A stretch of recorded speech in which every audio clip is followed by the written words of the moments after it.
students, today we will read chapter 6th of English literature. The title of this chapter is Kapil Dev. That's a essay which is written by Little Master Sunil Gavaskar.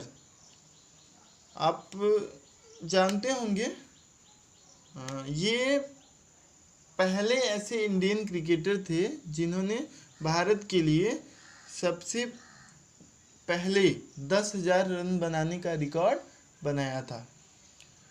और तो और अपने cricket career में इन्होंने test matches में सबसे ज़्यादा centuries लगाने का भी रिकॉर्ड इन्हीं के नाम था। 34 सेंचुरीज, ये 34 सेंचुरीज इनके नाम थे, जिसे बाद में मास्टर ब्लास्टर सचिन तेंदुलकर ने इस रिकॉर्ड को तोड़ करके एक वर्ल्ड रिकॉर्ड बनाया, जो कि आज भी उन्हीं के नाम पे है। चलिए स्टार्ट करते हैं इस चैप्टर को। Before we start this chapter, let's see it's get going. Do you know which country lifted the 1983 world cup cricket trophy? क्या आपको पता है कि कौन सी टीम 1983 क्रिकेट वर्ल्ड कप अपने नाम की? Who was the captain of that team? उस टीम का कैप्टन कौन था? Let's read an essay. चलिए यह essay पढ़ते हैं about the great cricketer. एक महान खिलाड़ी के बारे में यह essay पढ़ते हैं। Let's. In 1978, Raj Singh Dungarpur called me over to discuss the team to go to East Africa. ये ऑथर बोल रहा है कि 1978 में राज सिंह डूंगरपुर ने मुझे बुलाया। ओवर टू डिस्कस, ओवर मतलब पर, डिस्कस करने के लिए। किस पर डिस्कस करने के लिए? The team to go to East Africa. 1978 में राज सिंह डूंगरपुर ने मुझे टीम ईस्ट अफ्रीका जाने वाली है उस टीम पर डिस्कस करने के लिए मुझे बुलाया। कौन बुलाया? राज सिंह डूंगरपुर ने। किसको बुलाया? ऑथर को। ऑथर कौन है? Sunil Gavaskar. Okay. While discussing that team I remembered an over bowled to me earlier in the season in the Wills Trophy. अब वो बोल रहे हैं कि टीम का डिस्कशन करने के ही दौरान मुझे याद आया एक ओवर जो कि लास्ट सीजन में, जो कि पीछे के सीजन में विल्स ट्रॉफी में मुझे एक ओवर याद आया। ओवर समझ रहे ना? कोई फेंका होगा, बेहतर होगा, तो वो चीज़ें जो है ये बोल रहे हैं सुनील गावस्कर कि मुझे अभी विल्स ट्रॉफी के एक ओवर मुझे याद आया। A young lad called Kapil Dev. A young lad called मतलब कि एक युवा लड़का जिसका नाम था Kapil Dev, had shown not only enormous potential but also a willingness to learn. अब ये बोल रहे हैं कि एक लड़का जिसका नाम कपिल देव था, उसने अपनी अपार क्षमता, मतलब जो भी उसके अंदर प्रतिभा थी, उसने वो दिखाया। वही नहीं दिखाया बल्कि उसके अंदर जो सीखने की ललक थी, विलिंगनेस टू लर्न, जो उसके अंदर जो सीखने की ललक थी उसको भी उसने प्रकट किया, मतलब वहाँ पे दिखाया वो bowler. I remember telling him in that match. अब ये बोल रहे हैं कि मुझे याद है कि उस मैच में मैंने उसे कहा था, उसे बताया था कि he should come closer to the stump. मैंने उसे बताया था कि और जैसे स्टम्प पे फेंको, मतलब और क्लोज फेंको, जैसे बॉल ना स्टम्प पे डालो। Because then his out swingers would be more effective. क्योंकि अगर वो स्टम्प पे और बॉल डालेगा तो उसका जो आउट स्विंगर है वो और ज़्यादा प्रभावशाली होगा, मतलब और ज़्यादा इफेक्टिव जाएगा, मतलब बॉल और पैनी हो जाएगी।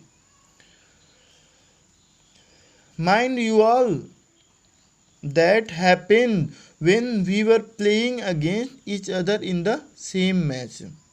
अब बोल रहे हैं कि आप लोगों को याद होगा कि उस मैच में हम और वो दोनों एक दूसरे के खिलाफ खेल रहे थे।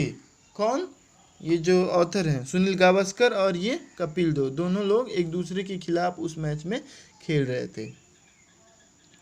A couple of players from his team rushed to him thinking that I was using a bit of gamesmanship to try and make him bowl the wrong line. अब बोल रहे हैं कि मुझे याद है उस मैच में कि जब हम दोनों लोग एक दूसरे के खिलाफ खेल रहे थे तो कपिल की टीम से दो खिलाड़ी जो है उसकी तरफ भागते हुए आए, यह सोच करके कि कहीं I was using a bit of gamesman to seep to try and make him bowl the wrong line, कि कहीं मैं अपनी जो इनका जो अनुभव है उसका इस्तेमाल करके, अपनी जो कौशल है, जो क्षमता है सुनील गावस्कर के अंदर, उसका इस्तेमाल करके कहीं जो है कपिल से रॉन्ग लाइन में बॉल डालने के लिए तो नहीं न बोल रहे हैं, मतलब नहीं न सिखा रहे हैं। ये सोच करके जो है उनकी टीम से दो खिलाड़ी कपिल के पास आए कि कहीं ये गलत बॉल डालने के लिए तो नहीं न बता रहे हैं। But that was furthest from my mind. अब जो ऑथर हैं वो बोल रहे हैं कि लेकिन ऐसी चीज़ें मेरे दिमाग से कहीं दूर थी, मतलब ऐसा कुछ नहीं दिमाग में था। Because after a long time there was a bowler in Indian cricket who was promising and fast in the competition. अब वो बोल रहे हैं क्योंकि यह इसलिए भी था कि आफ्टर अ लॉन्ग टाइम, बहुत लंबे समय के बाद कोई एक बॉलर है, मतलब देयर वाज अ बॉलर, कोई ऐसा बॉलर था यह इंडिया क्रिकेट टीम में जो काफ़ी जो है प्रॉमिसिंग था। प्रॉमिसिंग मतलब ना होनहार था, भरोसेमंद था और तेज़ था, मतलब बहुत तेज़ तर्रार क्रिकेटर था। कंपटीशन में जो भी एक दूसरे से कंपटीशन होता ना तो उसमें भी वो बहुत आगे था। And it is always good to play against good bowlers rather than try to ability against lesser fast bowlers.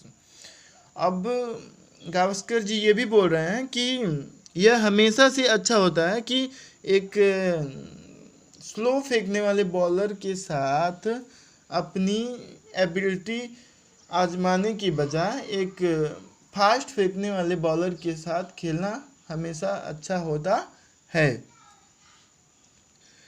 Kapil was a quick learner and in the next over one could see him making an effort to come closer to the stumps. अब ये बोल रहे हैं कि Kapil was a quick learner, मतलब जो कपिल देव थे वो बहुत जल्दी सीखने वाले थे। मतलब कि जैसे होते हैं ना कुछ लोग, कोई किसी चीज़ को बहुत जल्दी सीख लेते हैं और किसी को सीखने में बहुत ज़्यादा समय लग जाता है, तो वही Kapil was a quick learner, मतलब बहुत तेज जो है सीखने वाले थे और जल्दी ही।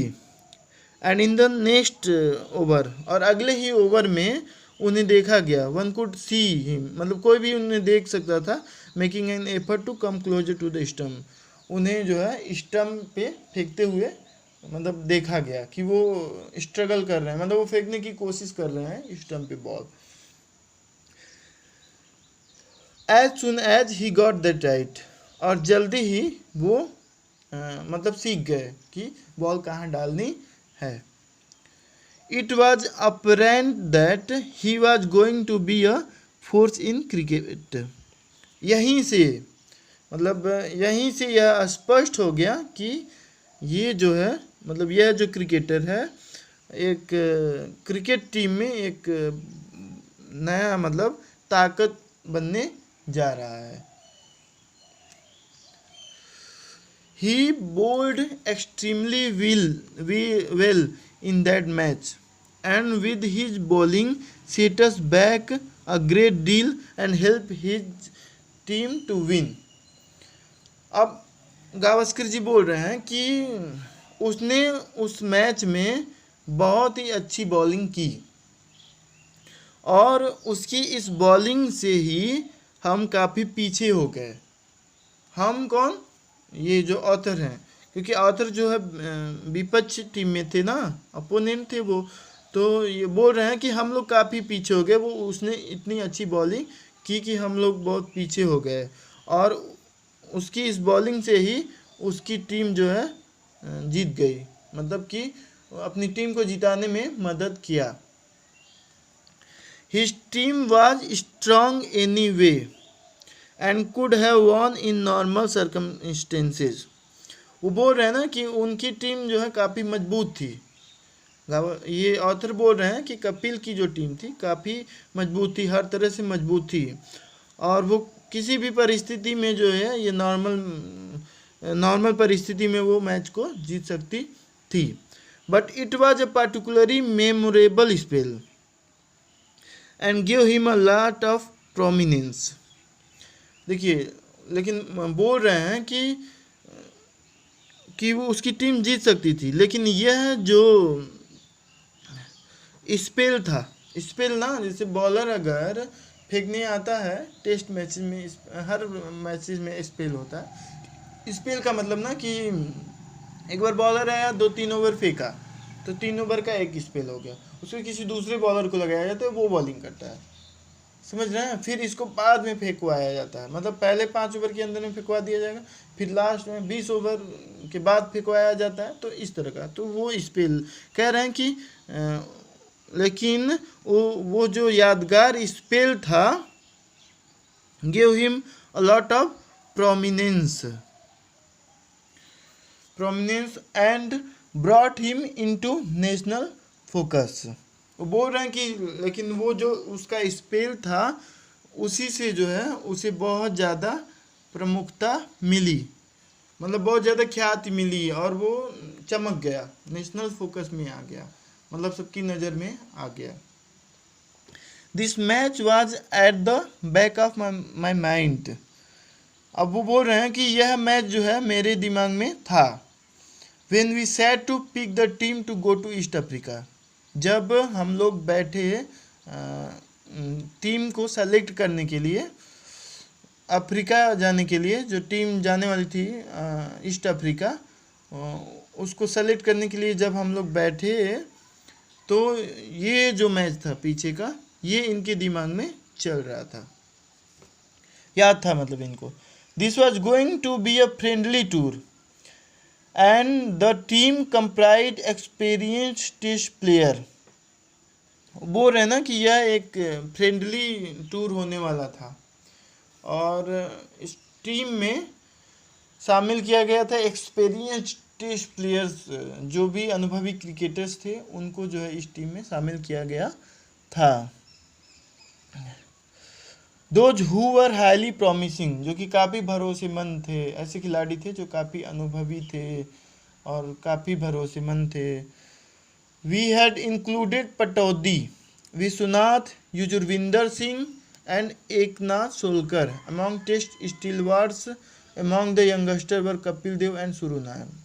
वो बोल रहे हैं कि हमने पटौदी को शामिल किया था टीम में, पटौदी, विश्वनाथ, युजवेंद्र सिंह, एकनाथ सोलकर, ऐसे दिग्गजों को जो है टीम में शामिल किया था। और उस टीम में ये 2 यंगस्टर भी शामिल किए गए थे जिसमें कपिल देव और सुरू नायक थे, मतलब ये 2 नए खिलाड़ी, युवा खिलाड़ियों को जो है मौका दिया गया था। वो कौन थे? कपिल देव और सुरू नायक को। किस में? ये जो टीम जो ईस्ट अफ्रीका गई है उस टीम के लिए। The 2 were picked to get some experience of foreign conditions which would help them considerably playing abroad against an opposition which is different under different conditions with different bowlers and different players. come in handy at all times and goes a long way towards making one best cricketer.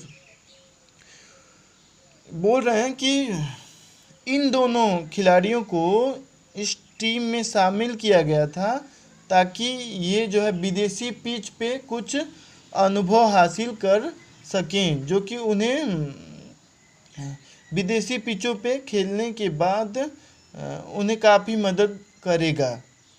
किसी भी परिस्थिति में वो किसी भी bowler के सामने या किसी भी प्लेयर के साथ खेलने में मतलब बहुत काम आएगा, इसलिए इनको जो है शामिल किया गया था। और मतलब यही चीज़ें जो है इन्हें एक बेस्ट क्रिकेटर बना, यही मतलब तय हो गया कि एक बेस्ट क्रिकेटर ये लोग बनने जा रहे हैं।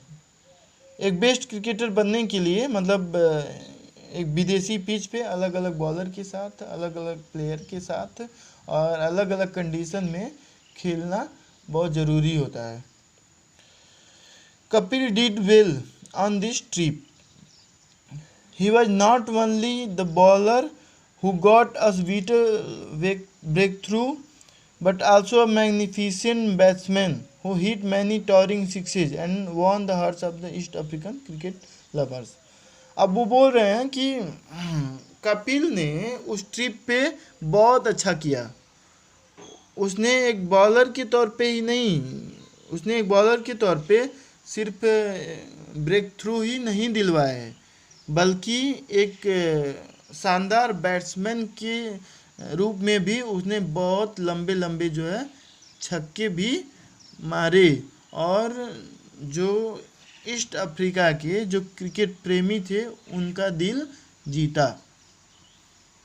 One noticed on this trip how Kapil improved match by match, and towards the end of the tour in 3-day game against the strongest East African side, he was well nigh unplayable. अब देखिए, अब author बोल रहे हैं कि उसने बहुत अच्छा किया और कोई भी वहाँ ये देख सकता था कि उस ट्रिप पर कपिल जो है किस तरह से इम्प्रूव कर रहा है, इम्प्रूव किया मैच बाय मैच, मतलब हर एक मैच में जो है उसके अंदर कोई ना कोई इम्प्रूवमेंट आई और लास्ट में जो है 3 दिवसीय इस मैच के अंत में the strongest east African side he was well नाई अनप्लेएबल, उसने खेला मतलब उस टीम के खिलाफ उसने खेला जो कि उस टाइम काफ़ी स्ट्रांग टीम थी, जो लगभग कि अजेय थी। अजेय समझ रहे हैं ना, कि जो हार नहीं सकती थी, इतनी मजबूत टीम थी, उस टीम के खिलाफ। After the team return to India, Kapil was selected to play for the rest of India in the Irani trophy. अब भारत वापस लौटने के बाद कपिल को जो है सेलेक्ट किया गया शेष भारत के लिए ईरानी ट्रॉफी में, बेंगलोर में ईरानी ट्रॉफी में शेष भारत के लिए खेलने के लिए इनको जो है सेलेक्ट किया गया कपिल देव को। It was a trial game before the team's tour to Pakistan was selected. और यह मैच जो ना एक तरह से ट्रायल मैच था, चूँकि पाकिस्तान टीम जाने वाली थी पाकिस्तान टूर पे, तो उससे पहले ये जो मैच था एक ट्रायल के रूप में था और इसी मैच के बाद जो है सेलेक्ट किया जाता खिलाड़ियों को पाकिस्तान टूर जाने के लिए। Kapil scored a hurricane 61 and bowled most impressively. देखिए, कपिल ने ताबड़तोड़ जो है 61 रन मार दिए, हरिकेन मतलब बहुत तेज जो है 61 रन बना दिए और बोल्ड मोस्ट इम्प्रेसिवली और बहुत ज़्यादा जो है प्रभावशाली गेंदबाजी की।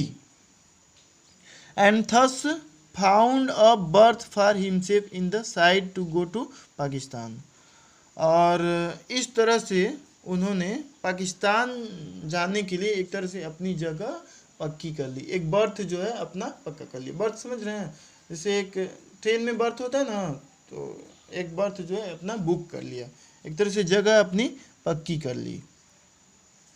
अल्थो इवन एट द स्टेज, जबकि इस स्टेज में भी इट वॉज डाउटफुल, यह मतलब डाउटफुल था कि he would really find a place for himself in the test team. मतलब इसके बाद भी यह डाउट था कि क्या उनको जो है टेस्ट टीम में जगह मिलेगा कि नहीं मिलेगा। It was thought that the tour would give him a lot of experience, and so when the West Indies team came to India later that season, Kapil could be very useful. देखिए ऐसा सोच थी इन लोगों की, जो selector हैं जैसे गावस्कर जी, वो ये बोल रहे हैं कि हम लोगों ने ऐसा सोचा था कि यह टूर जो है उसे अनुभव मिलेगा, उसको अनुभव मिलेगा कपिल देव को, और इस अनुभव का उपयोग हम लोग जो है बाद में जो है जो टीम वेस्ट इंडीज़ आई तो उसमें जो है इसका यह उसको मदद करेगी, और Kapil could be very useful, और कपिल जो है उसमें बहुत ज़्यादा उपयोगी साबित होगा। However, his performance in Pakistan in the beginning was such that he could not be ignored. अब देखिए इस तरह से उनकी जो परफॉर्मेंस थी पाकिस्तान में, स्टार्टिंग के जो परफॉर्मेंस थे उससे इनको इग्नोर नहीं किया जा सकता था, मतलब कि इतना अच्छा खेले कि इन्हें इग्नोर नहीं किया जा सकता था। He was picked for the first test at Faisalabad, उसके बाद वहीं पे जो है इनका पहले टेस्ट जो फैसलाबाद में था उसके लिए इनका चयन किया गया। It was a good trip, यह एक बहुत अच्छा ट्रिप था, विच afforded a fair amount of bounce to the new bowlers, and in the first few overs Kapil forced Sadiq to discard his Pakistan cap for a helmet। देखिए और मतलब ये ऐसी पिच थी जहाँ पे नए बॉलर्स के लिए काफ़ी जो है पर्याप्त मात्रा में उछाल मिल रही थी, और पहले ही ओवर में कपिल देव ने जिस तरह से बॉलिंग की कि जो पाकिस्तानी क्रिकेटर था सादिक, उसको जो है ग्रीन जो उनका जो टोपी लगाते हैं ना सब, टोपी जो है निकाल के रखना पड़ा और हेलमेट लगाना पड़ा। Okay, as it turn out it was a wise move, and in the next over a bouncer from Kapil hit Sadiq. और इस तरह से जो है ये एक तरह से चाल थी, और अगले ही ओवर में एक बाउंसर जो है कपिल देव का जो है आके जो है सादिक के हेलमेट पे लगी, और जो है 22 में जो है वो 4 रन चली गई, मतलब हेलमेट पे लगी फिर कोई रोक नहीं पाया, वो जो पीछे 4 रन चली गई, 4 रन मिल गया उस पर। With that one delivery, Kapil had proved that he could not be taken lightly in Test cricket, and India, after long time, had a bowler who could use the new ball to bowl with fire। देखिए उस एक delivery से, मतलब उस एक ball से यह prove हो गया कि कपिल को जो है टेस्ट मैचों में भी हल्का नहीं लिया जा सकता था, और वह एक बहुत समय बाद जो है कोई ऐसा बॉलर आया जो नई बॉल से भी गोली की रफ्तार से बॉलिंग कर सकता था। स्टूडेंट्स अब बाकी का जो है नेक्स्ट पार्ट में हम उसको एक्सप्लेन करेंगे।